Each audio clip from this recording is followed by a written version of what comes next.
अस्सलामुअलैकुम, very good morning to all of you. मैं हूँ न्यू पाकिस्तान के साथ आपकी मेज़बान Nabiha Ijaz Khan. Welcome to new Pakistan. मैं हूँ अनवार खाबर। और नबीहा, आज हम प्रोग्राम के स्टार्ट में जो बात करने जा रहे हैं उस आर्ट के बारे में बात करने जा रहे हैं जो कि बहुत ही फेमस है दुनिया के तमाम ही मुल्कों में, जिसमें हम देखते हैं कि कुशादा घर, खूबसूरत रंग, ऊंचे मीनार हैं, बुलंद गुंबद हैं, हवादार कमरे होते हैं, किले हैं और रंगों के जरिए गुफ्तगू की जाती है, साथ साथ खत्ताती के जरिए इसको बयान किया जाता है। इन सब ख्यालात और तस्वीर को जब हम देखते हैं तो एक ही नाम हमारे जहन में आता है और वो नाम है इस्लामिक आर्ट का, जिसको हम देखते हैं वो सब कुछ सादा लगता है मगर मायने के एतबार से समंदर की गहराई रखने वाला ये फन है। बिल्कुल आपने अनवार दुरुस्त कहा। और मिट्टी के बर्तनों से लेकर पांव तले जो बिछने वाले कालीन है ये तक, और हर शय इस आर्ट के उस पर नक्श मौजूद हैं। आज पूरी दुनिया की अगर बात की जाए, ये स्टोरी शेयर करने का, ये इन्फॉर्मेशन आप तक पहुंचाने का मकसद ये है कि आज पूरी दुनिया में इस्लामिक आर्ट का आलमी दिन मनाया जा रहा है और अक़वाम मुत्तहिदा के सकाफती इदारे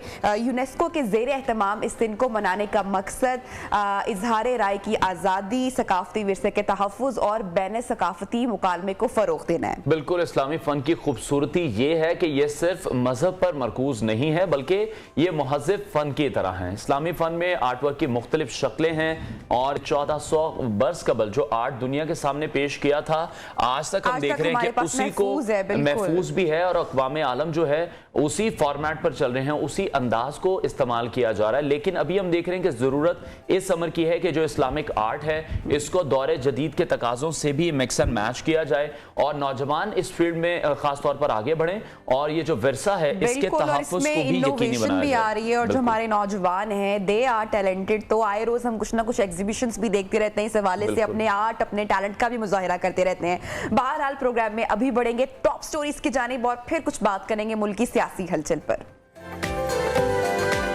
इमरान खान का खौफ, कातिलाना हमलों का खदशा, क्या लॉन्ग मार्च इस्लामाबाद पहुंच पाएगा? सियासी बेयकीनी के बीच पाकिस्तान अपने पैरों पर खड़ा हो सकेगा? तमाम दावे और वादे धरे के धरे रह गए, मुल्क की मुआशी हालत मजीद अबतर। कराची में आइडियाज 2022 का आखिरी दिन, पाकिस्तान की दिफाई खुद कफालत की दुनिया मुतरफ। अरबों का हेर फेर, मुटियारी में बड़ा करप्शन स्कैंडल मंजर आम पर, डिप्टी कमिश्नर गिरफ्तार। गन्ने की क्रशिंग बर वक्त शुरू ना हो सकी, किसान परेशान, हुक्मरान खामोश तमाशाई। इसके अलावा टेक्नोलॉजी, सयाहत और वायरल वीडियो भी आज प्रोग्राम का हिस्सा होंगे। अपने नाजरीन को बताते चलें, इस वक्त जो मुल्क की सियासी सूरत हाल है वो बिल्कुल भी बेहतर नहीं है। एक तरफ हम देख रहे हैं कि इमरान खान के बगैर लॉन्ग मार्च जो है वो इस्लामाबाद की तरफ बढ़ रहा है, साथ ही साथ तोशाखाना के हवाले से जो मिलने वाली घड़ी है वो सस्ते दामों फरोख्त करने का नबिया हर तरफ ही शोर मचा हुआ है। जो केस है वो ऐसा लग रहा है कि खान साहब का पीछा फिलहाल नहीं छोड़ा है। दूसरी जानिब ये भी सवालात उठ रहे हैं कि जो खान साहब का लॉन्ग मार्च है वो कितना कामयाब होगा। जमान पाक में मौजूद इमरान खान हर रोज जो लॉन्ग मार्च है उसे लाइव खिताब करते हैं। अच्छा, साथ ही साथ जहां पर वो खिताब कर रहे हैं वेस्टर्न मीडिया को, गैर मुल्की मीडिया को, खान साहब मुसलसल इंटरव्यूज भी दे रहे हैं। हमने देखा कि गुज़श्ता हफ्ते भी दिए, अब उन्होंने अगेन फ्रांसीसी न्यूज चैनल को इंटरव्यू दिया और उन्होंने यही कहा कि मुझ पर कातलाना हमला हो सकता है। और खान साहब ने कहा है कि मेरी जान को अभी भी खतरा है। वो ये क्लियर कट बात कह चुके हैं कि वो लोग मुझे दोबारा खत्म करने की कोशिश कर सकते हैं और मेरी पार्टी पाकिस्तान की चूंकि सबसे मकबूल तरीन सियासी जमात है बकौल खान साहब के, तो मुझे बड़े पैमाने पर अवामी हिमायत हासिल है। खान साहब ने मजीद इस हवाले से क्या कहा आपके साथ शेयर करते हैं। Mark, I do think that they could try again because the threat remains. Those people who wanted me eliminated, the reason why they want me to be eliminated is my party is by far the most popular party in Pakistan. I think they think that the only way to get me out of the way is actually eliminate me.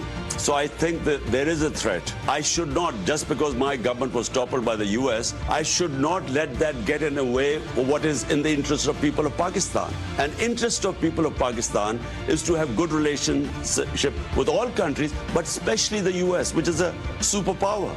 और दूसरी तरफ हम ये सुन रहे हैं कि पंजाब हुकूमत इमरान खान की सिक्योरिटी पर माहाना 10 करोड़ रुपया खर्चा करेगी। और अभी भी नबिया जब हम उस रोड से गुजरते हैं तो जो जमान पाक है वो नो गो एरिया है, वहां पर बॉम्ब प्रूफ दीवारें बनाई गई हैं, बुलेट प्रूफ खिड़कियां हैं, केपी और पंजाब पुलिस के जो एहलकार हैं वो भी हमें वहां ड्यूटी सरंजाम देते दिखाई देते हैं डेली बेसिस पे जब हम वहां से गुजरते हैं। फिर साथ साथ बिल्कुल लॉन्ग मार्च कप्तान के बगैर ही हम देख रहे हैं इस्लामाबाद की जानिब भी रवां दवा हैं। इस हवाले से लॉन्ग मार्च की वजह से जो लोगों को मुश्किलात का सामना है, सड़कों पर ब्लॉकेज होती है, मोटरवेज भी बंद होती हैं, उसके खिलाफ अभी ताजिर बरादरी पहुंची है इस्लामाबाद हाई कोर्ट में एक दरख्वास्त लेकर, जहां पर chief justice Islamabad high court ये कह रहे हैं कि ये किसी का हक भी नहीं है कि वो ये कह दे कि मोटरवे पर वो धरना देगा, वहां पर खड़ा हो जाएगा, गैर आईनी काम नहीं करने दिया जाएगा, जबकि जो भी जलसा करने जा रहे हैं ये उनका हक है, इसको वो इस्तेमाल कर सकते हैं, ये उनका आईनी हक है। के जो हकूक है वो किसी भी सूरत मुतासर नहीं होने चाहिए। आप जस्टिफाई नहीं कर सकते हैं कि आप जलसा कर रहे हैं, लॉन्ग मार्च कर रहे हैं, आप उसमें पूरे मुल्क को अगर आप आम शहरी मुतासर हो रहे हैं, एम्बुलेंसेज मुतासर हो रही हैं, स्कूल जाने बच्चे, मुलाजमत पे जाने वाले लोग मुतासर हो रहे हैं, सो आम शख्स के जो हकूक हैं वो वहां पर स्नब नहीं होने चाहिए। अच्छा, इसी हवाले से सेनेटर कामरान मुर्तजा ने दरखास्त पर सुप्रीम कोर्ट में चीफ जस्टिस ऑफ पाकिस्तान की सरबराही में 3 रुकनी बेंच ने खान साहब के लॉन्ग मार्च पर समाअत की और जिसमें जस्टिस उमर अता बंदियाल ने रिमार्क्स दिए कि एहतजाज का जो हक है वही आप वाली बात के ये लामहदूद नहीं है, आईनी हदूद के साथ मशरूत है। तो आईनी हदूद के रहते हुए, उसके अंदर रहते हुए कोई भी जमात मार्च कर सकती है। अगर वाज़े तौर पर आईनी खिलाफ वर्जी का खतरा होगा तो फिर अदलिया मदाखलत करेगी और हो सकता है कि खिलाफ वर्जियों पर दूसरे जो फरीकैन है वो अपना मौक़िफ़ उनका हो, लेकिन सुप्रीम कोर्ट के हुक्म पर खिलाफ वर्जी पर अदालत के लिए जो मामला है वो फिर पेचीदा हो जाता है। बिल्कुल, लेकिन अदालत के हुक्म पर अमल दरामद तो करना ही पड़ता है और चीफ जस्टिस मजीद ये कह रहे हैं कि हम समझ सकते हैं कि आप मौजूदा सूरत हाल से परेशान हैं, मुल्क में हंगामा नहीं बल्कि अमन अमान चाहते हैं, लेकिन ऐसा हुक्म देना नहीं चाहते जो कि कबल अज़ वक्त हो और उस पर फिर अमल दरामद भी ना किया जा सके। इस हवाले से मजीद बात करेंगे। तजियाकार मतीउल्लाह ने ज्वाइन किया। मती साहब, बहुत शुक्रिया आपके वक्त के लिए। खान साहब मुसलसल ये बयान दे रहे हैं कि उनकी जान को खतरा है, ये बयानिया रोज बरोज बढ़ता जा रहा है। लॉन्ग मार्च भी आप देख रहे हैं जिस तरह से रवां दवा है, उसकी वो स्पीड भी थम चुकी है, इल्जामात का सिलसिला जारी है, सबूत सामने नहीं आ रहे। मसला ये कैसे हल होगा? किसने हमला किया, क्यों करवाया?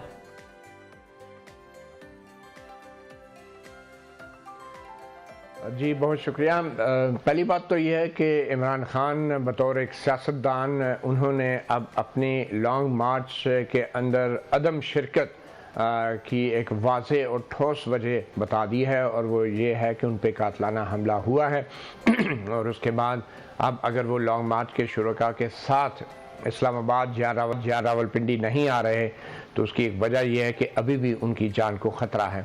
और इसका सबसे बड़ा सबूत यह है कि पंजाब हुकूमत, जैसे आपने ख़ुद कहा, रोज़ाना 10 करोड़ रुपए के अखराजात उन पे हो रहे हैं और ख़ास तौर पे अभी तक जो बुलेट प्रूफ शीशे और दीवारें और सिक्योरिटी के हिसार जो कायम किए गए हैं, तो ये सारी चीज़ें इस चीज़ की तरफ तवज्जो दिलाती हैं अवाम की और इमरान खान के सपोर्टर्स की कि इमरान खान का लॉन्ग मार्च के लिए ज़ाती तौर पे दस्तयाब ना होना उसकी बड़ी ठोस वजूहात हैं।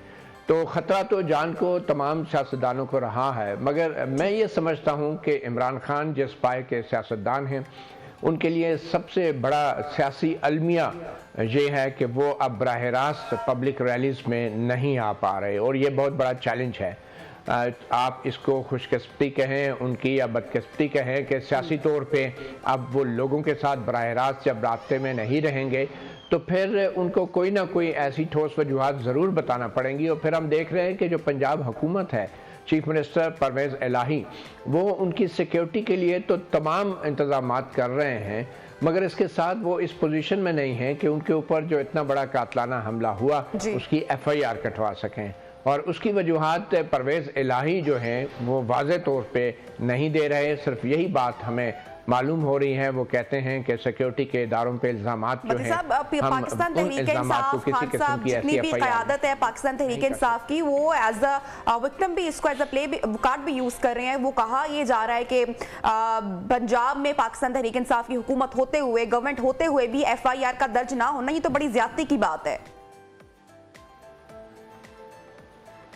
देखें, ये बात जो है ये एतराज़ इमरान खान के मुखालफिन को करना चाहिए और वो कर भी रहे हैं, मगर जैसा कि हम जानते हैं कि PTI इस बयानिया बनाने में बहुत आगे है, तो ये एतराज़ खुद इमरान खान साहब ने उठाना शुरू कर दिया है।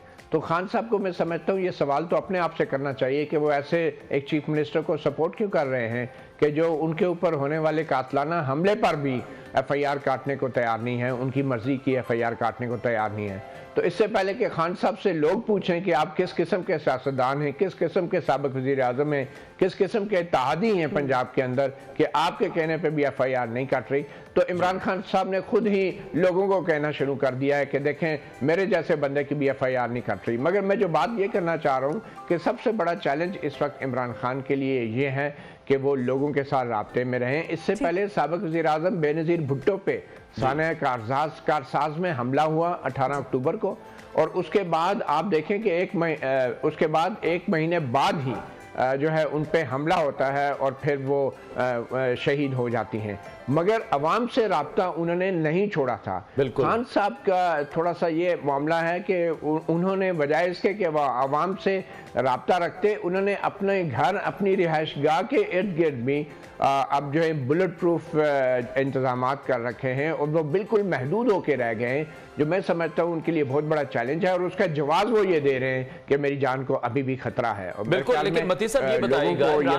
इमरान खान बारहा ये कह रहे हैं, जो पाकिस्तान तहरीक इंसाफ की क़यादत है, वो जो लीडर्स हैं, मरकजी लीडर्स हैं, वो भी ये बारहा कह चुके हैं कि हमें पहले ही पता था ये हमला होगा और मजहबी जो जनूनी है उसके थ्रू ये हमला कराया जाएगा। उसके बावजूद भी सिक्योरिटी की तैयारी खातिर खा नहीं की गई। कंटेनर की सिक्योरिटी बहुत खराब थी, कंटेनर इटसेल्फ बिल्कुल वो बॉम्ब प्रूफ नहीं था, कोई इस तरह की चीज वहां पर मौजूद नहीं थी। मैंने उस कंटेनर की खुद कवरेज की है, वहां पर सिक्योरिटी एहलकार मौजूद नहीं थे, कोई भी सिक्योरिटी के वहां पर बेहतर इंतजामात नहीं थे। तो फिर ये दावा करना कि हम पर हमला होना था, हमें पता भी था, हमने तैयारी भी नहीं की, पंजाब हुकूमत की भी इसमें हम नेग्लिजेंस देख रहे हैं बहुत बड़ी। देखें, ये सिर्फ पंजाब सूबाई हुकूमत की नेग्लिजेंस का मामला नहीं है। यहाँ पे तो जैसे मैंने पहले कहा, साबिक वज़ीर आज़म बेनज़ीर भुट्टो को दिन दहाड़े उनको कत्ल किया गया, शहीद किया गया, और फिर बाद में कहा गया कि एक रात पहले तक उन्हें ये मनाने की कोशिशें की जाती रही हैं कि आप लियाकत बाग के जलसे में ना जाएं, और इन तमाम थ्रेट्स के बावजूद बेनज़ीर भुट्टो वहाँ पे गई क्योंकि वो एक सियासतदान थी। मगर यहाँ पे मुझे ये लग रहा है कि जैसे आपने खुद कहा कि PTI वाले पहले ही कह रहे थे कि ये ख़तरा मौजूद है, तो उसके बाद फिर ये वाक़या भी हो रहा है, और अल्लाह ताला का शुक्र है कि खान साहब की जान बच गई। तो क्या खान साहब जो हैं वो वाकई तैयार थे एक फुल फ्लैश्ड लॉन्ग मार्च इस्लामाबाद लाने के लिए, कि क्या कोई उनकी हिकमत अमली में कोई तब्दीली आई है कि ये सारी सूरत हाल पैदा हुई है? ये भी एक सवाल है जिसका जवाब हमें ज़रूर तलाश करना चाहिए। और उस तब्दीली इस हद तक आ गई है कि खान साहब जो हैं वो अब खुद तो किसी किस्म की ऐसी रैली में शरीक नहीं हैं, खुद वो घर तक महदूद होकर रह गए हैं। तो मेरे ख्याल में अब देखना यह है कि जो रैली के शुरा है वो किस तरह से देख रहे हैं। ये लॉन्ग मार्च पहले भी सुस्त रवि का शिकार था, अगर सानिया वजीराबाद की बात करें उससे पहले भी, और अब तो हम इसमें देख रहे हैं कि खान साहब तो बराह रास्त मार्च तक पहुंच ही नहीं रहे हैं, घर से लाइव खिताब कर रहे हैं। तो इसका नतीजा आप क्या देख रहे हैं, क्या निकलेगा? और आर्मी चीफ की तैनाती के बाद आप समझते हैं कि पूरा जो ये लॉन्ग मार्च और खान साहब के जो मुतालबात हैं और जो दीगर सियासी सूरत हाल है, इसमें थोड़ा सा ठहराव आएगा?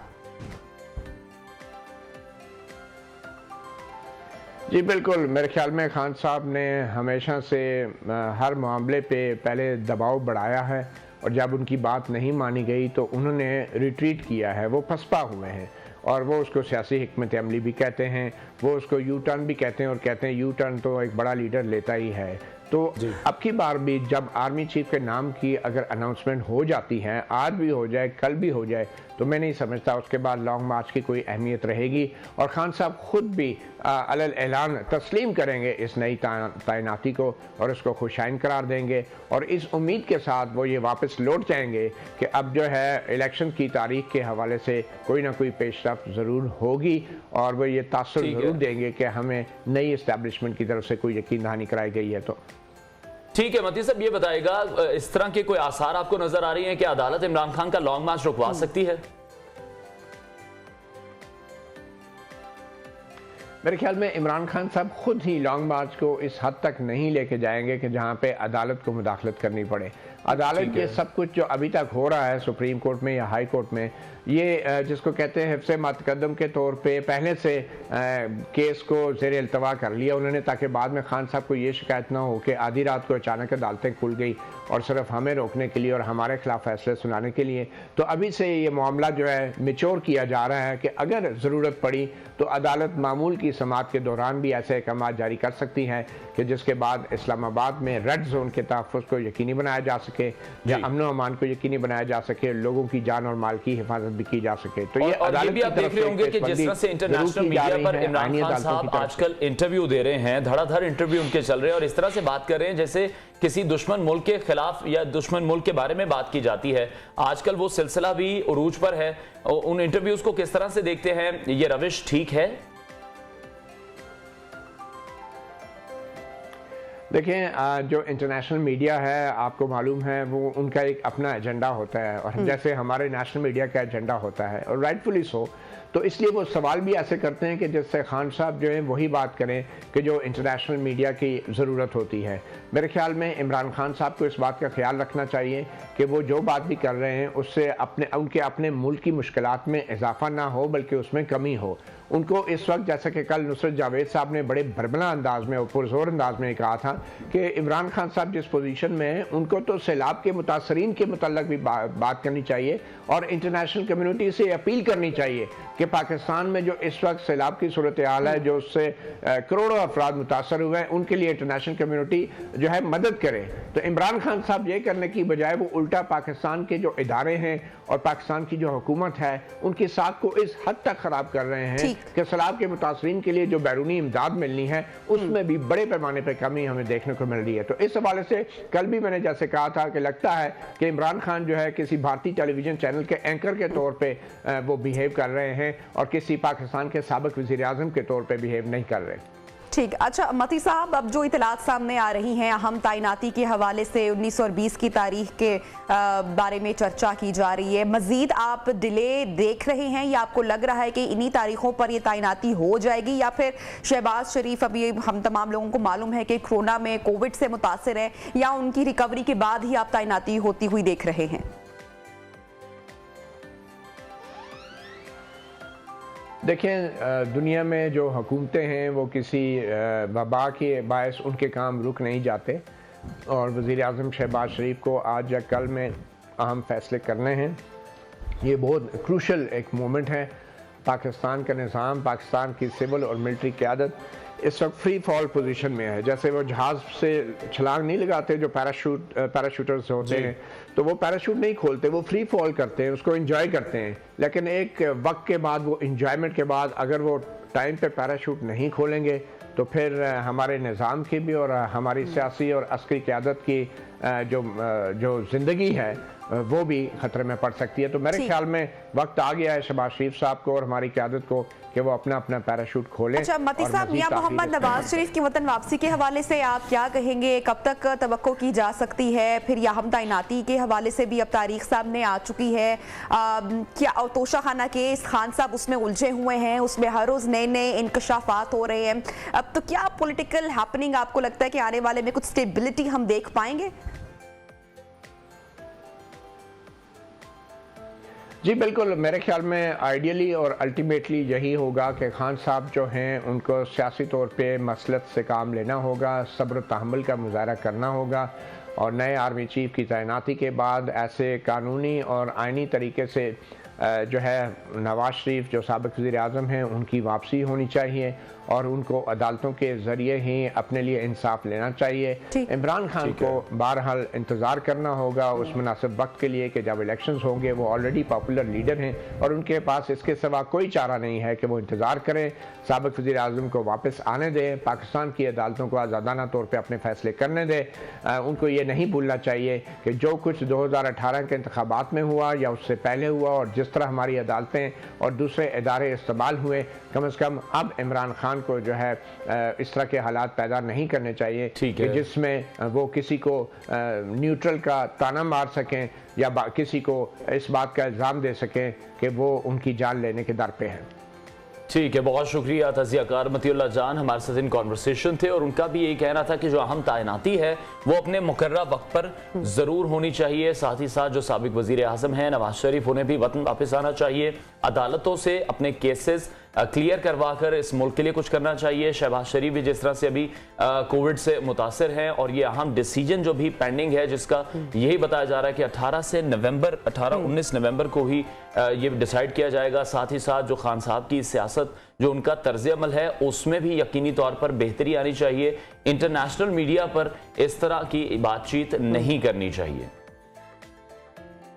बिल्कुल, और अनवार इसमें ये भी है सिलसिला कि मियां मोहम्मद नवाज शरीफ की वतन वापसी के हवाले से बात की जा रही है, और उनका वापस आना भी थोड़ा सा ये नहीं है कि जब वापस आएंगे तो सूरत हाल बड़ी आसान हो जाएगी और उनको आकर यहाँ पर चैलेंजेस का सामना भी करना पड़ेगा। बहुत शुक्रिया मतीउल्लाह जान साहब, बहरहाल आपने वक्त दिया हमारे प्रोग्राम नियो पाकिस्तान को। अनवार, एक अहम खबर आ रही है जिनके साथ शेयर करते हैं, और खबर नाज़रीन ये है कि chief justice Sindh high court ने कराची और हैदराबाद में बल्दियाती इंतखाबात करवाने का हुक्म दे दिया है। बहुत बार हमने देखा कि डिले आया, इसमें सूबाई हुकूमत तैयार नहीं थी इंतखाबात करवाने इसके हवाले से, लेकिन अब सिंध हाई कोर्ट के अहकामात सामने आ चुके हैं, और अहकामात में कहा गया है कि बल्दियाती इंतखाबात करवाए जाएं। सिंध हाई कोर्ट ने कराची हैदराबाद में बल्दियाती इंतखाबात में ताखीर से मुतल्लिक फैसला जो महफूज किया हुआ था वो सुना दिया है, और ये स्केड्यूल का ऐलान अब जल्द ही किया जाएगा। हम इस पर डिस्कस कर रहे थे कि इलेक्शन कमीशन ये फैसला सुनाएगा 22 नवंबर को, और हमने इस पर डिटेल डिस्कशन भी की थी।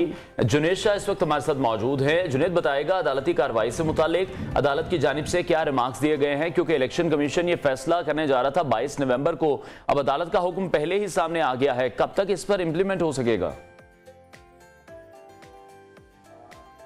दरख्वास्त थी जमात इस्लामी और पाकिस्तान तहरीक इंसाफ की जानिब से सिंध हाई कोर्ट में ये दरख्वास्त दायर की गई थी, जिसमें उनका ये मौक़िफ़ था कि बल्दियाती इंतखाबात से कबल हल्का बंदियों और वोटर लिस्टों की खामियां दूर की जाएं, जबकि बल्दियाती इंतखाबात कराए जाएं।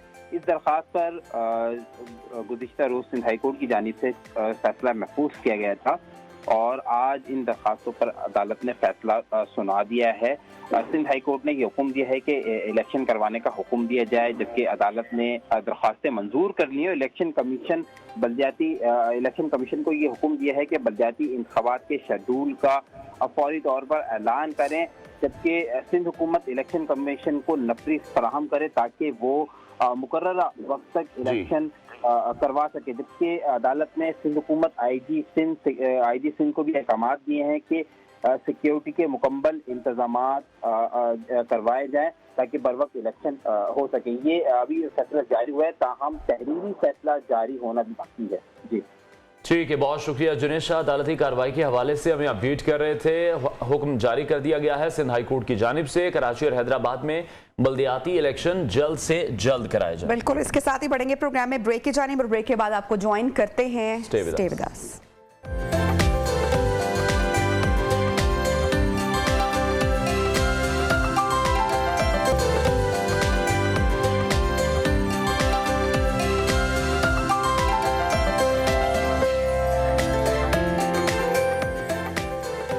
Welcome back and good morning once again in Neo Pakistan. तो कुछ बात कर लेते हैं, मुल्क की जो मुआशी सूरत हाल है वो कितने क्राइसिस का शिकार है इस वक्त। तो जनाब शहबाज शरीफ की मखलूक हुकूमत 6 माह का अरसा अपना मुकम्मल कर चुकी है, गुजार चुकी है, और अगर मुल्क की माशी सूरत हाल की इस वक्त अगर बात की जाए तो इस वक्त वो एक शेर हैदर अली आतिश का वो याद आ रहा है। बड़ा शोर सुनते थे पहलू में दिल का, जो चीरा तो एक कतरा खून ना निकला। तो इस वक्त हमारी जो मुल्क की सूरत हाल है वो भी कुछ ऐसे ही हिचकोले खा रही है। बिल्कुल, मुआशी हालात तो हमने देखा कि पीटीआई के टाइम में भी बहुत अच्छी या स्टेबल नहीं थी, लेकिन जो दावे किए जा रहे थे पीडीएम की जानिब से, और जिस तरह से बातें की जा रही थी कि शहबाज शरीफ आएंगे, आपकी वापस आने उससे पहले मिफ्ता इस्माइल जो मुख्तलिफ टीवी शोज में बात करते थे कि आप हमें आने तो दें, हमें आने तो दें, हमें मौका तो दें, तो फिर देखिए हम क्या करते हैं। और स्पेशली जब मिफ्ता इस्माइल साहब को हटाया गया, इसहाक डार साहब को लाया गया, तो ऐसा लग रहा था कि पीडीएम के पास, शहबाज शरीफ के पास वाकई कोई जादू की छड़ी मौजूद है जो कि वो आके घुमाएंगे और मुल्क की माशी सूरत हाल जो है वो बेहतर हो जाएगी। लेकिन हम देख रहे हैं कि 6 माह गुजर चुके हैं, उसके बाद भी इस परवाज की हालत ये है कि हमारी मुल्क की मईशत की नाव जो कि समंदरी लहरों की जद में थी, अब हम देख रहे हैं कि उस नाहों के पेंदे में कुछ और सुराख भी हो चुके हैं और एक तरफ मुल्क के सियासी हालात काबू में नहीं आ रहे और ऊपर नीचे इस तरह के वाकयात भी हो रहे हैं जिसने हर खास व आम को भी परेशान कर रखा है, खा वो बिजनेसमैन है या जॉब करने वाला कोई इंसान है। हर कोई इस वक्त मुश्किल में है। महंगाई की जो लहर है वो इस वक्त नाकाबिले बर्दाश्त यकीनी तौर पर हो चुकी है और हुकूमत की संजीदगी का अंदाजा हम इस बात से भी लगा सकते हैं कि एक तरफ मुआशी परेशानी है, कर्जों का बोझ है, सैलाब की वजह से मुल्क की ज़राअत तबाह हो चुकी है। दूसरी तरफ शहबाज शरीफ की जो जहाजी साइज की काबीना है उसमें हम देख रहे हैं डे बाय डे इजाफा हो रहा है क्योंकि पीडीएम की जितनी जमातें इसमें मौजूद हैं वो सब अपना शेयर चाह रही हैं, अपना हिस्सा चाह रही हैं कि हमें कोई ना कोई वजारत जरूर मिले। तो प्रायोरिटीज जो हैं वो बहुत डिफरेंट हैं तमाम ही लीडरान की। वो हम अगर इमरान खान के बारे में डिस्कस करते हैं कि वो सियासत कर रहे हैं तो जो हुकूमत में बैठे हैं वो भी इस वक्त सियासत ही कर रहे हैं, काम करते वो भी दिखाई नहीं दे रहे। लेकिन हकाइक जो हैं वो अलार्मिंग है कि पाकिस्तान को रमा साल 32 अरब डॉलर की जरूरत है जिसमें गैर मुल्की कर्जों की मद में हमें 23 अरब डॉलर वापस करना है। जी बिल्कुल दरकार है और इसी पूरी सूरत हाल के ऊपर जो मुल्की मुआशी सूरत हाल है इस हवाले से बात करेंगे। मुजम्मिल असलम साहब माहिर मुआशरत हमारे साथ मौजूद, तहरीक इंसाफ से इनका ताल्लुक है, इनसे बात करते हैं। मुजम्मिल साहब बहुत शुक्रिया आपने वक्त निकाला। अगर हम महंगाई की बात करें और मुआशी हालात की बात करें तो वो पहले से बहुत ज्यादा खराब हुए हैं। मार्च 2022 से महंगाई की जो मजमूई शरह है दैट वाज 12.7%। अगर अक्टूबर 2022 की बात करें हम अभी की तो ये बढ़कर 26.6% तक पहुंच चुकी है। तो क्या इस वक्त मुल्क के साथ हो रहा है, मुल्क की मुआशी सूरत हाल है, किस तरह से आप देख रहे हैं, कब बेहतर होगी?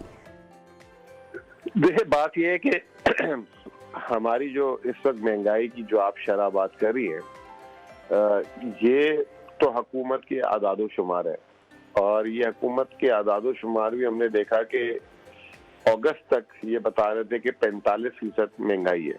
जैसे ही सागदार साहब आए उसके 3 दिन बाद उसको 30% कर दिया और उसमें किया ये कि 30% कैसे किया है कि ये बताया गया कि जी वो जो है अगस्त में हमने बिजली के बिल जो लोगों को महंगे आए थे उसकी अदायगी मौखर कर दी है जी। तो उसकी वजह से 65% बिजली की कीमत गिर गई है पिछले साल के मुकाबले में। मतलब कोई अंधा बहरा भी यकीन नहीं कर सकता इस चीज पे क्योंकि जिसने बिजली के बिल भरे हैं घर के किसी ने मतलब पुराना बिल छोड़े उससे भी 65% कह रहे हैं कम हो गई। तो ये इन्होंने जो है डेटा को मैनिपुलेट करा। दूसरा जो है आटा पूरे सरजमीन पाकिस्तान में कहीं पे 100 से कम नहीं मिल रहा, कहीं 125 मिल रहा है, कहीं 130 मिल रहा है, 125 मिल रहा है। इन्होंने उसका रेट दिखा दिया 65 रुपए। तो वो 45% महंगाई को 30% की शक्ल दे दी। तो इस तरह के काम जो है जब से हमारे नए वजीर खजाना आए हुए और चीजों को जो है कता कलामी की माजरत चाहूंगी आपसे मुजम्मिल साहब। मैं आपसे थोड़ी सी डिटेल्स जानना चाहूंगी। जब हम मुस्लिम लीग नून के किसी लीडर से या रहनुमा से बात करते हैं तो उनका ये कहना है, वो क्लियर कट ये बात करते हैं, आप मजीद इस पर रोशनी डालिएगा कि खान साहब के दौरे हुकूमत में फरवरी 2022 में जो IMF के साथ पाकिस्तान का मुआहिदा तय था उस डील को तोड़ा गया, उस कॉन्ट्रैक्ट को ब्रीच किया गया और उसके ये असरात मुतासिर हुए जो कि PDM की हुकूमत को अब और मतलब डायरेक्टली अवाम पर जो उसके असरात आ रहे हैं। इस पर आप क्या कहेंगे सर? बात यह है कि IMF के अब तक 8 जायजे हो चुके हैं। कितने? 8 जायजे हो चुके हैं इस प्रोग्राम में। उसमें से 6 हम मुकम्मल करके गए थे जी और 7वां भी शुरू हुआ था और हुकूमत खत्म हो गई। जब हमने 6 मुकम्मल किए और IMF से 7वें की बात हो रही तो मुआहिदा कहाँ से टूटा? और मुआहिदा टूटने का मतलब ये होता है कि या हम या IMF कह देंगे जी मुआहिदा खत्म हो गया, नंबर 1। तो ये तो आप लोगों को खुद, आप पढ़े लिखे लोग हैं, इनको काउंटर करना चाहिए। अब आप उसको भी 1 मिनट के लिए साइड में रखें, आज की बात कर लेते हैं। अब IMF ने नवा जायजे के लिए पाकिस्तान में 26 अक्टूबर को आना था। हम तो चले, आपने उन्होंने कह दिया, आपने भी मान लिया, ठीक है ना, आपने भी तहकीक नहीं की, आपने मान लिया, हमने भी बुरा नहीं मनाया, चले आपने मान लिया। अब आ जाते इनकी बात करते हैं ना। नवा रिव्यू 26 अक्टूबर को होना था, आज तारीख की है 17 नवंबर। आज की तमाम अखबारात की हेडलाइंस हैं, चाहे दी न्यूज हो, चाहे डॉन हो, चाहे बिजनेस रिकॉर्डर हो, हेडलाइंस है कि IMF ने मना कर दिया है, वो पाकिस्तान नहीं हारे क्योंकि ये जो हुकूमत है जिसने 29 अगस्त को जो हमसे मुआहदे और अहदाफ डिसाइड किए थे ये पूरे नहीं कर पा रहे। जब तक ये 800 अरब रुपए के मजीद नए टैक्स नहीं लगाएंगे हम नहीं आएंगे। अब इसका क्या जवाब है, या तो आपके पास है तो आप दे दें या उनसे ले लीजिएगा एक दफा। ठीक है मुजम्मिल साहब, ये बताइएगा, अभी गर्मियों में हमने देखा एक तो लोड शेडिंग पाकिस्तान में बहुत ज्यादा है, फिर बिजली हमें महंगी मिलती है, फिर सर्दियां जिस तरह से स्टार्ट हुई हैं, गैस की लोड शेडिंग भी स्टार्ट हो चुकी है, और साथ ही साथ पेट्रोलियम मसनूआत के हवाले से भी इतलात मौसूल हो रही हैं। जो डीलर्स हैं, पेट्रोलियम डीलर्स हैं, वो ये कह रहे हैं कि रेट्स मजीद बढ़ाए जाएं। मुल्क कब इस मंझधार से निकलेगा कि जब भी हमें जिस चीज की जरूरत है, गर्मियों में हमें बिजली की जरूरत है, सर्दियों में हमें गैस की जरूरत है, हमें दोनों चीजें नहीं मिलती और फिर भी हमें इतने ज्यादा बिल्स पे करने पड़ते हैं? देखें, पहले तो मैं आपको बड़ी एक हकीकत पसंद बात बता दूं कि जितनी हुकूमतें कसूरवार है उससे कई गुना ज्यादा आवाम भी कसूरवार है, ठीक है। और वो इस तरह कसूरवार है कि जब हम देखते हैं कि कोई अल्लाह ने हमें कोई चीज दे दी है फ्री की, तो हम उसका ज़िया बहुत करते हैं। छोटी सी मिसाल है कि आपको एक समझाने की कोशिश करता हूँ कि एक घर में 2 लोग हैं और उस घर में एक भैंस पाली हुई उन्होंने। अब वो भैंस का जो दूध है वो 2 लोग जितना इस्तेमाल कर सकते हैं उससे कई ज्यादा है, तो वो उसको जाया कर देते हैं बाकी दूध को। यही मिसाल हमारी पाकिस्तानी कौम की थी। जब अल्लाह ने हमें कोई चीज ज्यादा दी हमने उसको जाया किया। गैस के जब हमें ज़खायर मिले तो हम जो है माचिस की तीली बचाने के लिए गैस को चला नहीं देते थे। आज इस मुल्क में गैस 9% के हिसाब से सालाना कम होती जा रही है क्योंकि इसके ज़खायर कम होते जा रहे हैं। अब गैस जो है हुकूमत को बाहर से खरीद के लानी पड़ रही है। पाकिस्तान में जो गैस मैं और आप इस्तेमाल कर रहे हैं वो पाकिस्तानी गैस हुकूमत हमें 10 रुपए की दे रही है। वही गैस अगर हुकूमत बाहर से लाती है तो उसको 100 रुपए की मिलती है। मुज़म्मिल साहब चूंकि टाइम कम है, मैं जानना आपसे चाहूंगी कि कोई हल आपको दिखाई दे रहा है? ये जो सूरत हाल, एक जो सियासी बहरान, मुआशी बहरान की जानिब हम देख रहे हैं, ये हुकूमत के पास कोई हल, कोई फार्मूला है जो आने वाले दिनों में हम देखेंगे रुपए की कदर कोई मुस्तहकम होगी, या आपको लगता है कि जो ये हुकूमत है ये भी रोती धोती चली जाएगी और कुछ नहीं हो सकेगा? सियासी रहनुमा है वो तो मुल्क का सोच ही नहीं रहे हैं, वो सिर्फ सियासत कर रहे हैं। देखिए, मैंने अभी थोड़ी देर पहले भी किसी को बोला है कि पाकिस्तान एक मरीज है और वो मरीज जो है नए डॉक्टर्स को मिला था, ये जो पीडीएम के डॉक्टर्स है। अगर आप डॉक्टर से मुतमईन नहीं है और वो मुसलसल जो है वो केस को खराब कर रहे हैं, जो इन्होंने बहुत ज्यादा खराब कर दिया, तो सबसे पहले तो डॉक्टर तब्दील कर लें, क्योंकि उससे आप मजीद उसके हाथ में देंगे तो शायद ये ना हो कि जान से जाना पड़े। तो ये हालात पे पहुंच चुके हैं जो आप साहब, अक्सर ये होता है कि डॉक्टर तब्दील करते करते या चेंज करते करते जो मरीज है वो बेचारा दम तोड़ देता है बीच रास्ते में। तो मेरे ख्याल से कि ये ज्यादा अवाम से ज्यादा हमारे जो मुल्क के सियासी लीडरान हैं उनको भी सोचना चाहिए कि जो एक रविश है, जो एक मुल्की हालात है, इसको बेहतर करने के लिए सबको एक मेज पर कब बैठना है या क्या करना है, आई थिंक ये उनकी रिस्पॉन्सिबिलिटी ज्यादा है। बहुत शुक्रिया। ब्रेक लेते हैं, ब्रेक के बाद आपको दोबारा ज्वाइन करेंगे।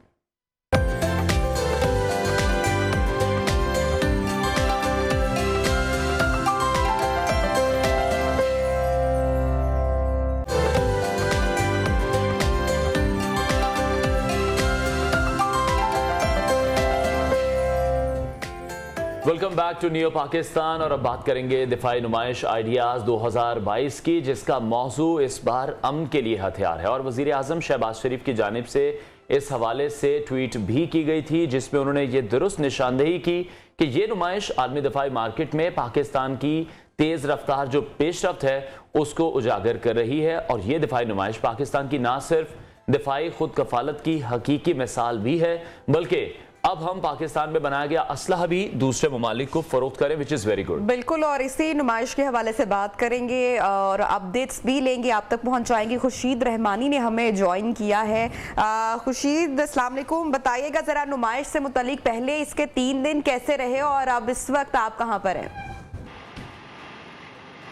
जी नबिया, बहुत शुक्रिया। वालेकुम अस्सलाम। हम इस वक्त मौजूद हैं एक्सपो सेंटर में। 11वीं जो दिफाई नुमाइश है उसका आज आखिरी और चौथा रोज़ है। इस दिफाई नुमाइश में जो पहले रोज़ का जो हम यहाँ बात करें तो वफाकी वज़ीर ख़ारजा पाकिस्तान पीपल्स पार्टी के चेयरमैन बिलावल भुट्टो ज़रदारी ने उसका इफ्तिताह किया था। और दूसरे दिन जो है उसके जो नुमाइश का इफ्तिताह था वो जो है उसके बाद मुख्तलिफ जो मंदूबीन आए हुए थे उन्होंने शिरकत की इसमें। इसके बाद 64 ममालिक के जो है वो इसमें 400 ज़ाइल जो है वो मंदोबीन इसमें शिरकत कर रहे हैं। इसके अलावा गैर मुल्की जो मंदोबीन हैं उन्होंने खासी दिलचस्पी ली है इसमें, इस दिफाई नुमाइश के अंदर। यहाँ पर जो है वो 8 हाल यहाँ बनाए गए हैं। उसके अलावा जो मंदोबीन यहाँ पर आ रहे हैं, उसके अलावा जो वफूद आ रहे हैं गैर मुल्की, वो खासी दिलचस्पी ले रहे हैं। जी ठीक है खुर्शीद, ये भी बताएगा नुमाइश में किन इकसाम के हथियार मौजूद हैं, कौन कौन सी शख्सियात अभी तक इस नुमाइश में विजिट कर चुकी हैं?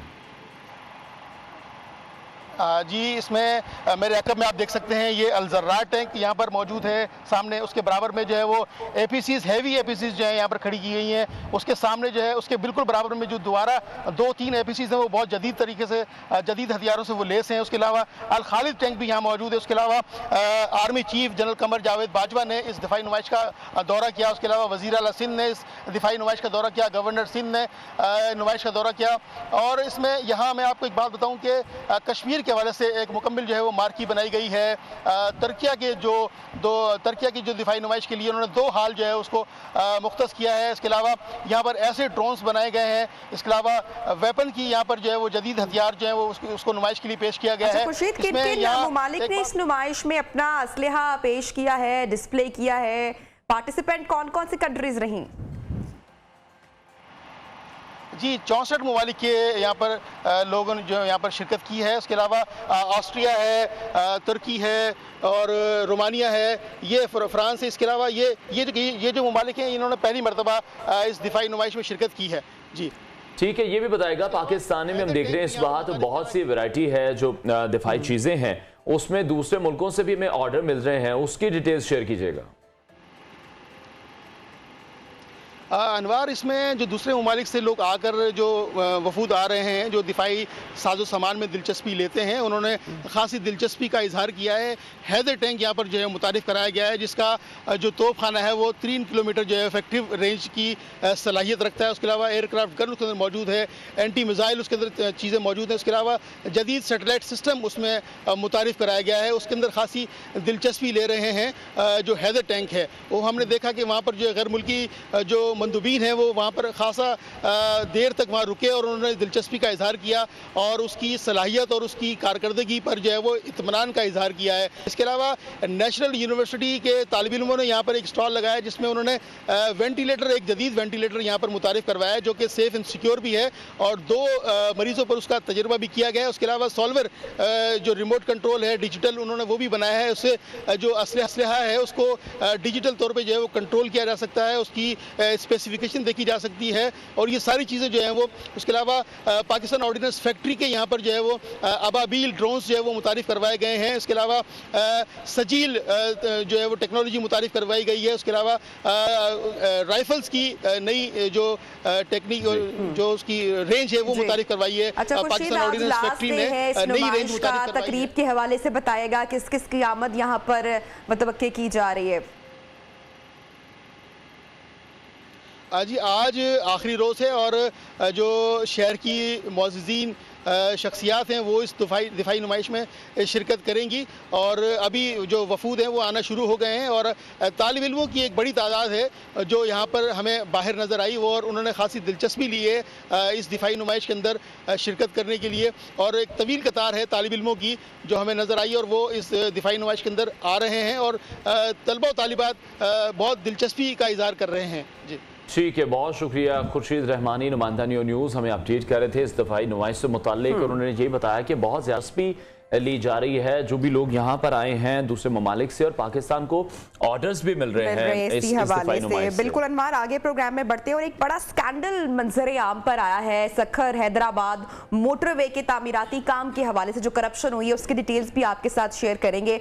ये डिटेल्स अब मंजरे आम पर आ चुकी है। अच्छा, इस इल्जाम में अभी जो इतलात सामने आई है डिप्टी कमिश्नर मटियारी को गिरफ्तार भी कर लिया गया है और मजीद गिरफ्तारियों का भी इम्कान जाहिर किया जा रहा है। अच्छा, अगर इस स्टोरी की डिटेल्स कुछ आपके साथ शेयर करें तो खबर कुछ यूं है कि दस्तावेजात के मुताबिक ये जमीन खरीदारी के लिए एनएचए ने साल 2020 में 4 अरब 9 करोड़ रुपए जारी किए, तकरीबन 5 करोड़ की ये रकम जारी की गई। साबिक डिप्टी कमिश्नर ने क्या किया कि इसको करंट अकाउंट में रखवाने की बजाय इसको सेविंग अकाउंट में रख दिया और अब अनवार इसके ऊपर 54 करोड़ का मुनाफा मेरे ख्याल से बताया जा रहा है। 2 साल तक उसी बैंक अकाउंट में रही और 2 साल तक ये प्रोजेक्ट शुरू ही नहीं हो सका क्योंकि अमाउंट और वो अपना एक प्रॉफिट जनरेट कर रहे थे। और जब मुल्जिम की जानिब से एतराफ़ जुर्म अब कर लिया गया है, उसके बाद हम देख रहे हैं कि गिरफ्तारियों का मजीद जो इम्कान है वो भी जाहिर किया जा रहा है। साथ ही साथ बहुत ज़्यादा सवाल उठ रहे हैं इस तमाम तर मामलात पर कि किस तरह से इतनी बड़ी रकम बैंक से निकलवाई जा सकती है, घपला किस तरह से किया गया है कि रकम 2 साल तक बैंक अकाउंट में रही है, उस पर इतना मुनाफा कमाया गया है और जूं की तूं ये रकम वहीं पर पड़ी रही, ये प्रोजेक्ट शुरू नहीं हो सका। इससे कब जो चीफ सेक्रेटरी सिंध हैं उन्होंने इस मामले पर इंक्वायरी कमेटी तश्कील दी, तहकीकात का हुक्म दिया गया। इस हवाले से हम मज़ीद बात करेंगे। हमारे साथ मौजूद हैं, हैदराबाद से ज्वाइन किया। नासिर बताइएगा, ये जो करप्शन ये स्कैंडल सामने आया है और बड़े बड़े नाम इसमें सामने आ रहे हैं, गिरफ्तारियां मुतवक्की हैं, क्या डिटेल्स अभी तक सामने आई हैं इस स्कैंडल के हवाले से? जी, इस स्कैंडल के हवाले से एंटी करप्शन पुलिस हैदराबाद में जो कि मेगा स्कैंडल का मरकजी किरदार है, साबिका डिप्टी कमिश्नर अदनान रशीद, उसको गिरफ्तार किया। उसके बाद जो है वो उनसे जो लिए जाने वाली मालूमात और मजीद निशानदही पर जो है उनके दीगर साथियों को, जिनमें असिस्टेंट कमिश्नर मटियारी है मंसूर अब्बासी और सीनियर क्लर्क के सैयद जुड़ियल शाह, उसको भी गिरफ्तार किया है। इसके अलावा जो है एक साहब को और गिरफ्तार किया था, उन्हें फिर जो है वो बयान लेने के बाद उनको छोड़ दिया गया।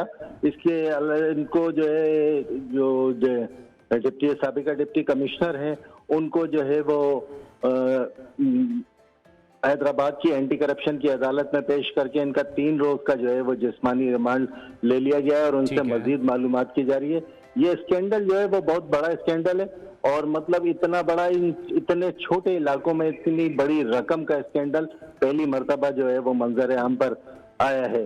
जिला मटियारी जो कि जो है 70 किलोमीटर पर मुश्तमिल है, इसमें 1700 एकड़ जमीन पर इन जमींदारों से जमीनों की खरीदारी करनी थी, जिन जमींदारों की जमीनें जो है वो मोटरवे के रास्ते में आती है, यानी उनको खरीद कर फिर मोटरवे में शामिल करना था, उनसे खरीदारी करनी थी।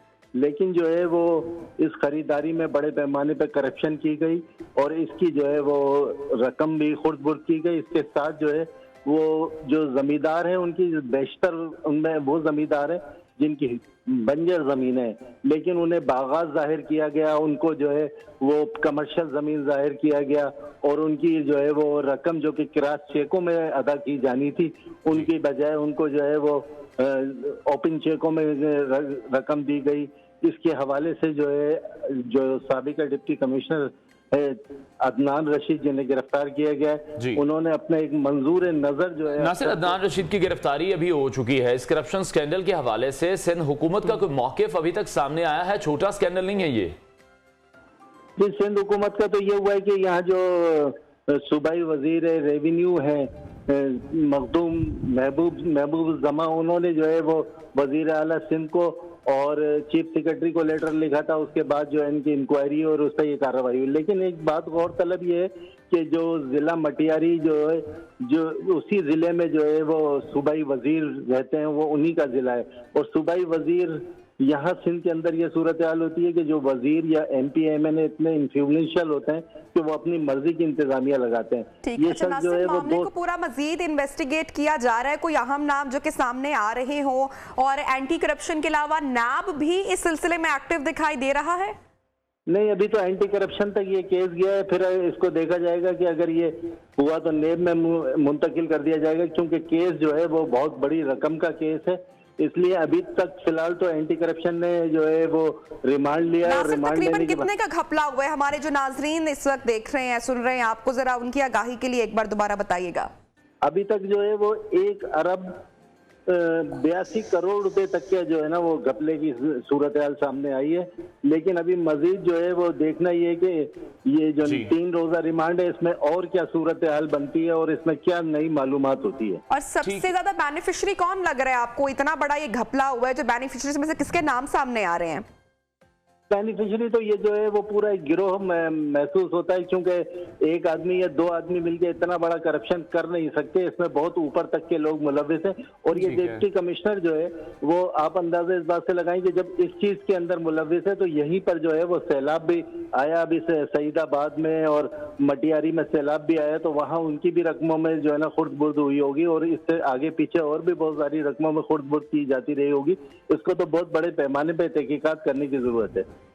ठीक है, बहुत शुक्रिया। नासिर शेख हमें अपडेट कर रहे थे और उनका ये बताना, बड़े पैमाने पर ये घपला किया गया है, करप्शन स्कैंडल ये मंजर आम पर आया है, एक्शन लिया गया है। डीसी मुटियारी जो है अदनान रशीद, उन्हें गिरफ्तार किया गया है, उन्होंने एतराफ़े जुर्म कर लिया है, जिसके बाद अब मजीद गिरफ्तारियों के इम्कानात का इजहार भी किया जा रहा है। अनवार, आगे बढ़ते हैं प्रोग्राम में और एक रिपोर्ट शेयर करेंगे। पाकिस्तान में अब मौसम सरमा का बाकायदा आगाज हो चुका है और वहां पर लोगों की जो दिक्कत है, लोगों को जो तकलीफ का सामना करना पड़ रहा है, उन मुश्किलात का भी आगाज हो चुका है। अच्छा, पाकिस्तान के अक्सर शहरों में गैस लोड शेडिंग का मसला है, शहरियों को जो परेशानी का एक सबब बन रहा है। बिल्कुल, तो इस हवाले से नाजरीन, कश्मीर में -18 डिग्री की जो सर्दी ऑब्वियसली कश्मीर में बहुत ज्यादा होती है, तो वहां पे लोगों ने एक अनोखा तरीका अपनी मदद आपके तहत आई गेस निकाला है, शायद हम उससे कुछ सीख सकें, लेकिन ये सदियों से चलता आ रहा है। तो जरा देखते हैं, रिपोर्ट देखते हैं।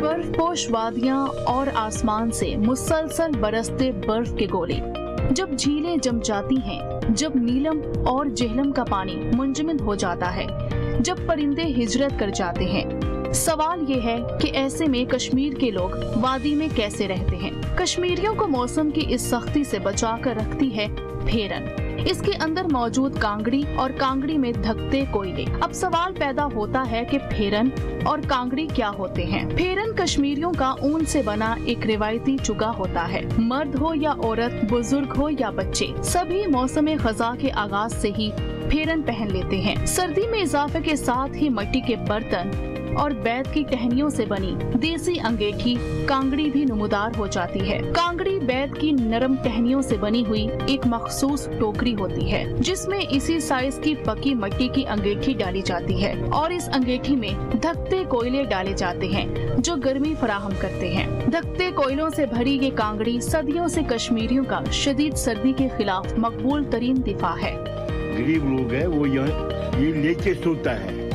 बाकी बड़े आदमी जो है वो बड़ा बड़ा हीटर लगाता है, एसी लगाता है, मगर यहाँ जो भी ट्रेडिशनल असली ट्रेडिशनल है वो है ये।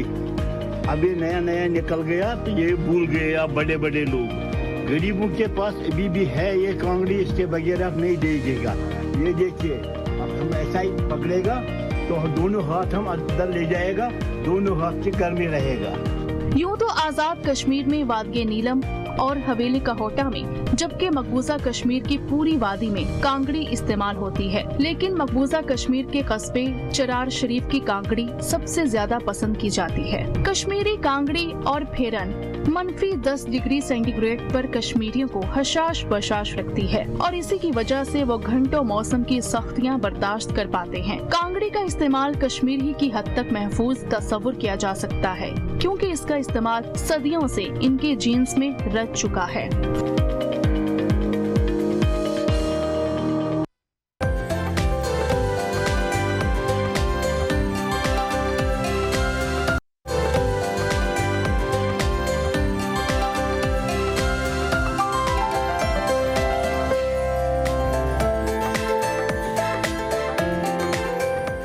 Welcome back, welcome to new Pakistan once again. और आज हम जिस टॉपिक पर बात करने जा रहे हैं वो है रूह और रूहानियत और इसकी पुरस्कार दुनिया, जिसकी हमें शायद उस तरह से डिटेल्स नहीं पता, हमारे नाजरीन को नहीं पता कि बेसिकली ये क्या चीज़ है, हमारी ज़िंदगियों में इसका क्या असर हो सकता है और इस वजह से हम अपनी ज़िंदगियाँ मज़ीद किस तरह से बेहतर कर सकते हैं, अपने जो मामलात हैं उनको किस तरह से बेहतर कर सकते हैं, क्योंकि आज इस टेक्नोलॉजी के दौर में हम शायद इन चीज़ों से बहुत दूर रह चुके हैं। इसके लिए जो हम रूहानियत की बात कर रहे हैं, इसके लिए खुद शनासी बड़ी इंपॉर्टेंट है, क्योंकि अगर हमें खुद शनासी होगी ही तो रब शनासी होगी। रब तक पहुंचने का सिलसिले का आगाज किस तरह से होगा, तो बात करते हैं। हमारे साथ जनाब स्कॉलर मौजूद है, मोहम्मद हसन रजा साहब रूहानी स्कॉलर है। तो आज रूहानियत के हवाले से हम बात करेंगे और इवन ब्रेक में भी हम बात कर रहे थे कि कुछ लोगों का स्पिरिचुअल बॉन्ड बहुत ही स्ट्रांग होता है और लाइफ में शायद कुछ फेजेस होते हैं जब वो आके डिस्कनेक्ट हो जाता है, एंड यू वर सेइंग कि उसके लिए प्रैक्टिस की ज़रूरत होती है। तो ये प्रैक्टिस क्या है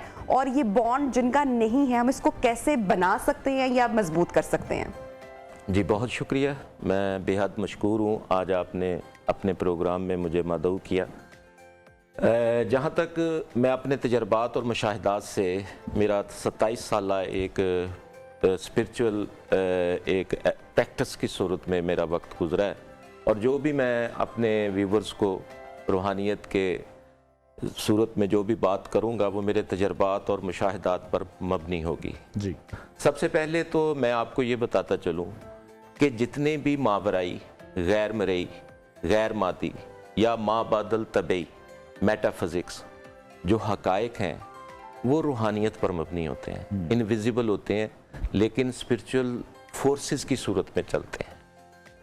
ये किसी मादी चीज़ में आने से पहले ये खालिस्तन कुलियतन इनविजिबल मावराई रूहानी कुव्वतें होती हैं। जब ये किसी मादे की शक्ल इख्तियार करती हैं ये कुव्वतें, तो वो अशिया खा वो नबातात हों, जमादात हों, हैवानात हों और हत्ता के इंसान ही क्यों ना हो, इस आलम दुनिया में बशमूल इंसान के तमाम चीज़ें बेयक वक्त जिस्मानी भी हैं और रूहानी भी हैं, लेकिन आलम अमर में वो खालिस्तन रूहानी होती हैं।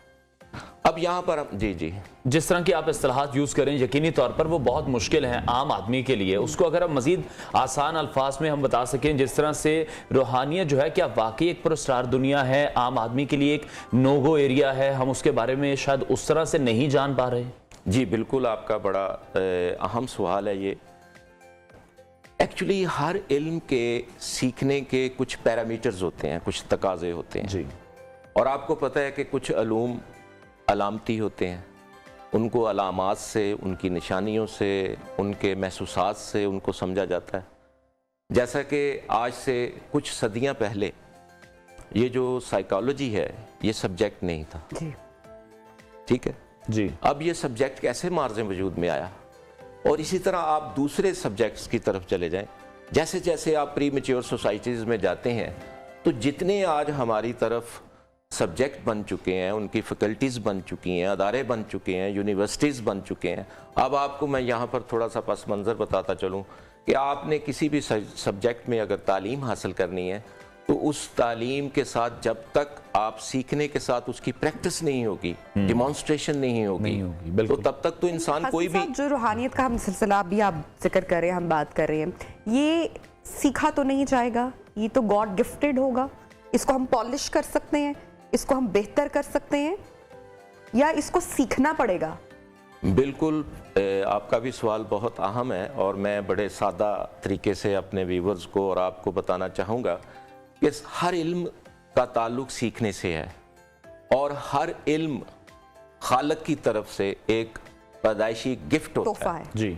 हम ये जो समझते हैं ना कि ये रूहानियत गॉड गिफ्टेड है और ये चीज़ मेहनत से है, ये उसकी अता और उस पर उसकी जो मेहनत है ये लाज़िम मलज़ूम है। अब आपने ये बात बड़ी मशहूर सुनी होगी, मन आरफा रब्बाहू मन आरफा नफ्सहू फ़क़द आरफा, जिसने अपने नफ्स को पहचाना उसने अपने मालिक को पहचान लिया। यानी नफ्स क्या है?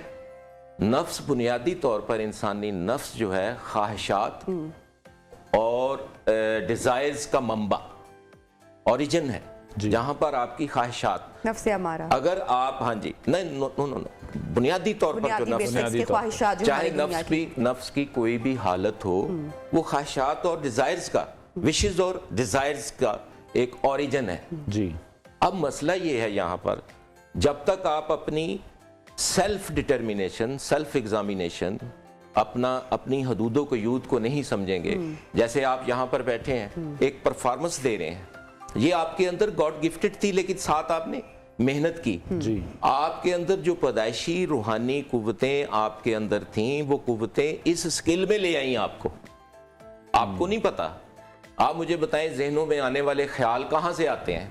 कोई साइंसी फार्मूला ऐसा नहीं है जी कि जो जहन में पनपने तो वाले। कहाँ पे कमी रह जाती है, कहाँ पर हम उसको रूहानियत की बात कर रहे हैं? आपने बताया कि हर इंसान के लिए ये गॉड गिफ्टेड है और आपकी तरफ से ये एक तोहफा है, तो फिर हम इतना डिस्कनेक्टेड क्यों है? नो डाउट कि आज की दुनिया, गैजेट्स, टेक्नोलॉजी, हम उसमें वो इसलिए डिस्कनेक्टेड बाज बंदे हो जाते हैं कि खालिक की तरफ से आपकी ये डोमेन नहीं है, वो डिस्कनेक्शन हो जाता है और आप दूसरी डोमेन में चले जाते हैं। आप मेरी शुरू के पहली बात अगर मैं आप तक पहुंचा पाऊं माजरत के साथ, मैंने पहले बताया है कि दुनिया में चाहे नबातात हों, हैवानात अच्छा हों, सर, इसकी जमादात प्रैक्टिस क्या, चलिए उस पे आ जाते हैं ताकि जी। आम आदमी की इसकी प्रैक्टिस हम कैसे करेंगे? कितना कितना जरूरी है रूहानियत और तसव्वुफ एक आम आदमी के लिए? देखिए, आम आदमी के लिए बहुत ज़रूरी है, जैसा कि हर इंसान जैसे जिस्मानी कुव्वत रखता है पैदाइशी तौर पर, हर मज़हब, हर मसलक और हर खित्ते का इंसान खालिक ने उसको तख्लीक किया, जैसे वो जिस्मानी कुव्वत लेकर अल्लाह की तरफ से आता है और उसकी वो परफॉर्मेंस देता है, बैन ही इसी तरह हर इंसान के अंदर एक रूहानी कुव्वत होती है। लिहाजा कोई भी सर इंसान उसको पहचानना कैसे है, उसको पॉलिश कैसे जब आप करना है? जब आप इसको सीखें और साथ प्रैक्टिस करें, जैसे आपने ये काम सीखा, आपकी कुव्वतें आपको इस डोमेन में ले आई, आपने पहले सीखा, सीखने के बाद इसको प्रैक्टिस किया, अब आप practice makes the man perfect. ठीक है, तो रूहानियत के लिए क्या 5 वक्त की नमाज आप कह रहे हैं कि 5 वक्त की नमाज की प्रैक्टिस करनी है और नेक काम करने हैं, तो स्पिरिचुअल कनेक्शन, रूहानियत स्ट्रांग होगी? ये बीइंग ए मुस्लिम ये बहुत जरूरी है, लेकिन इसके बाद इसकी कुछ प्रैक्टिसेस हैं। हर अमल का रद्द अमल है, हर आने वाले ख्याल का जब आप उसको अमली शक्ल देते हैं उसका नतीजा होता है। जी सर मैं वही प्रैक्टिस पूछना चाह रही क्योंकि टाइम कम है। बिल्कुल, प्रैक्टिस बता दें क्या है। और साथ ही साथ जो हमारी जिंदगी के मामलात हैं, हमने देखा कि जो रूहानी लोग हैं वो बहुत ज्यादा इम्पैक्ट रखते हैं हम पर। रूहानी लोग हैं जो, जी जी, लेकिन रूहानी हर इंसान होता है। फिर आपने मेरी बात को समझा नहीं। ठीक है, आप कोई भी इंसान रूहानी तौर पर प्रैक्टिस करेगा, किसी को फोकस करेगा, हीलिंग देगा, असर होगा। वो क्यों असर होगा? अगर हीलिंग देने वाले की पावर, हीलिंग देने वाले की और हीलिंग लेने वाले की पावर कम होगी, फ्लो ऑफ वाटर कैसे मुमकिन होता है? किसी चीज का बहाव कैसे मुमकिन होता है? एक जगह नीची हो और पानी बहाव मुमकिन। इसी तरह ट्रांसफर ऑफ नॉलेज, टीचर का और शागिर्द का फर्क होता है ना, इसीलिए ट्रांसफर होता है। जहां चीज की कमी होती है वहां पर वो चीज आ जाती है। तो इसी तरह जैसे अगर if you have any problem in your body, if I have a power, spiritual power, जो मैंने अल्लाह के कलाम से एक 27 साल मेहनत के बाद हासिल की, अल्लाह के करम से, मैं फोकस करूंगा, फौरन इमीडिएटली वो रिमूव हो जाएगी। ये सबसे बेहतरीन प्रैक्टिस है रूहानियत की। ठीक हो गया, बहुत शुक्रिया। मोहम्मद हसन रजा रूहानी स्कॉलर हमारे साथ मौजूद थे और बड़ी ही जबरदस्त बातें वो कर रहे थे। मेरे लिए तो काफी नहीं थी, नबिया का तो कुछ ज्यादा एक्सपीरियंस लग रहा था जिस तरह से नबिया सवाल कर रही थी। ब्रेक लेते हैं, बहरहाल ब्रेक के बाद आपको ज्वाइन करते हैं।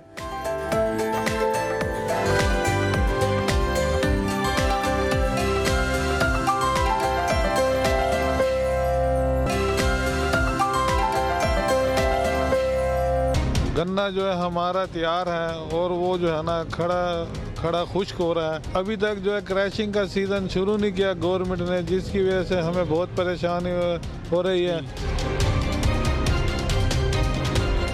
मिल मालकान की बदमाशी और हुकूमत की नाकिस पॉलिसियों की वजह से अभी तक क्रश का सीजन स्टार्ट नहीं हुआ। अगर यही पोजीशन रही तो हम अगले साल गन्ने की तरफ आएंगे भी नहीं। हमारा हुकूमत से यही मुतालबा है क्रशिंग शुरू की जाए ताकि हम दोबारा अपनी गंदम लगा सकें।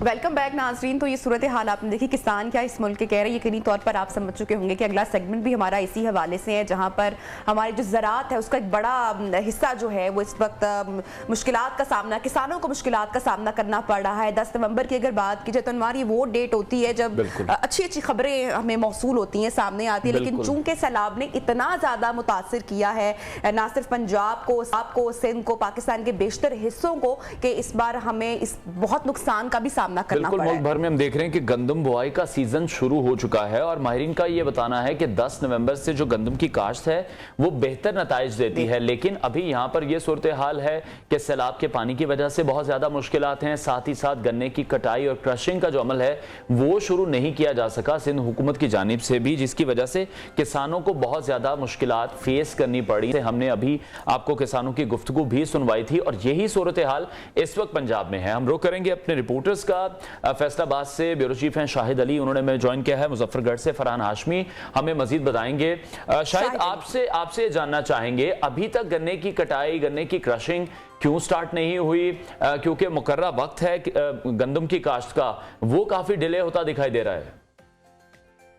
जी, आप मेरी बैकग्राउंड में देख सकते हैं कि गन्ने की लहलहाती हुई फसलें जो हैं वो सवाल है हुक्मरानों के लिए कि अभी तक जो गन्ने की जो है इसका कटाई का अमल क्यों शुरू नहीं किया गया। और फैसलाबाद रीजन में आप देखें तो जहाँ जहाँ गन्ना काश्त किया गया है वहाँ पर इसकी कटाई का अमल अभी तक शुरू नहीं हुआ। उसकी बुनियादी वजह जो अभी तक के किसानों से हमारी बातचीत, उनका कहना था कि गन्ने की कीमत पिछले साल 250 रुपये फ़ी मन थी, जब इस साल जो खाद की कीमतों में इजाफा हो गया, तेल की कीमतों में इजाफा हो गया और अद्वियात की कीमतों में इजाफा हुआ है, इसलिए गन्ने की जो है इमदादी कीमत कम से कम 400 रुपये फ़ी मन जो है मुकर्रर की जाएगी, तब वो गन्ने की कटाई का अमल शुरू करेंगे। अभी तक हुकूमत की जानब से गन्ने की इमदादी कीमत का ऐलान नहीं किया गया, जिसकी वजह से किसान जो है बड़ी परेशानी का शिकार है और वो गन्ने की कटाई का अमल शुरू नहीं कर सका।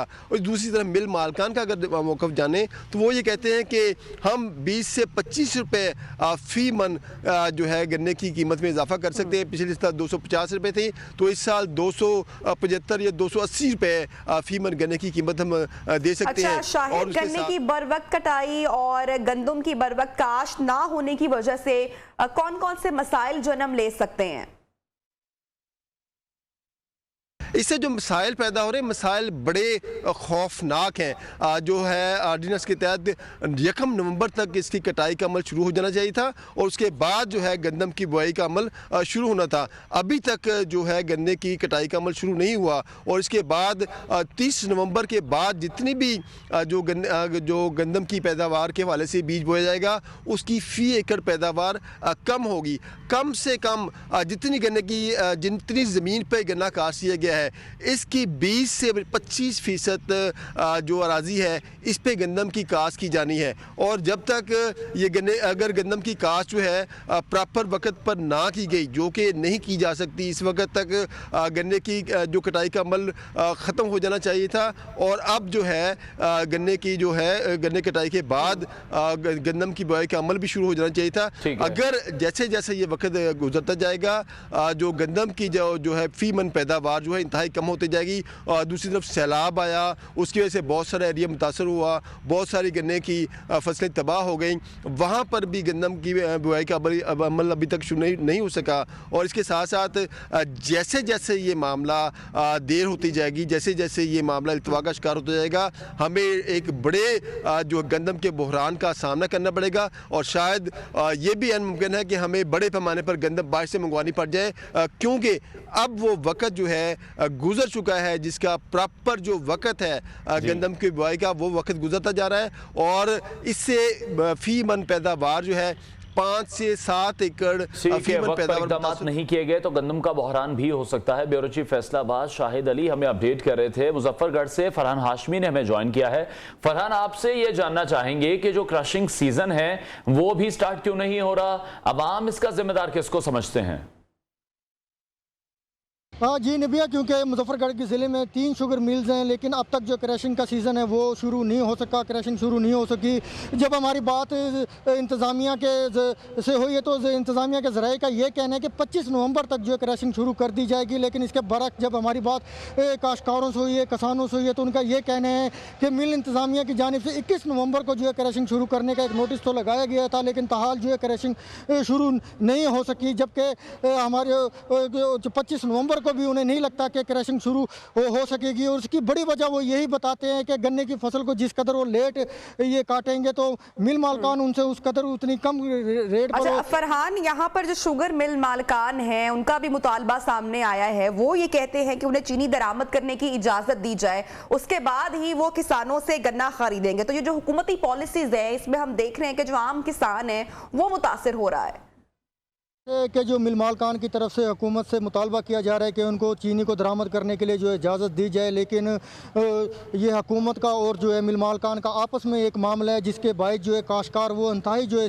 इस वजह क्रशिंग का सीज़न ना स्टार्ट होने से परेशान दिखाई देता है। और वो इस मामले में जो पिस भी रहे हैं। तो जब हमारी उनकी काश्तकारों से बात हुई तो काश्तकारों का ये कहना है कि गन्ने की फसल 1 साल की फसल होती है, 1 साल वो इन्हें खाद देते हैं, पानी लगाते हैं और एक फसल के ऊपर मेहनत करते हैं, लेकिन वक्त के ऊपर उसकी जो कटाई ना होने के बाद जो है उनको काफ़ी नुकसान का भी अजाला करना पड़ता है।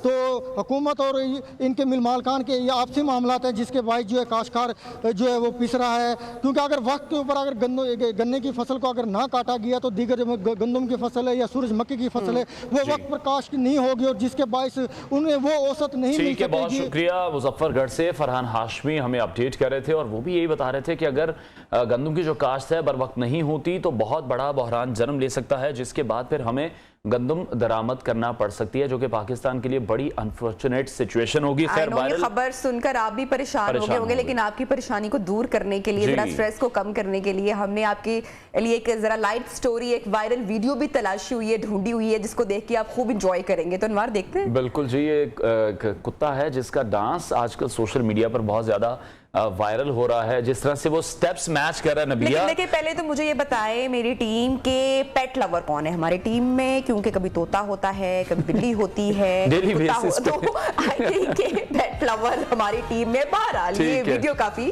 दिलचस्प है। आपसे आज इजाजत चाहेंगे, कल आपसे नहीं, सॉरी मंडे को आपसे मुलाकात करेंगे। अल्लाह हाफिज।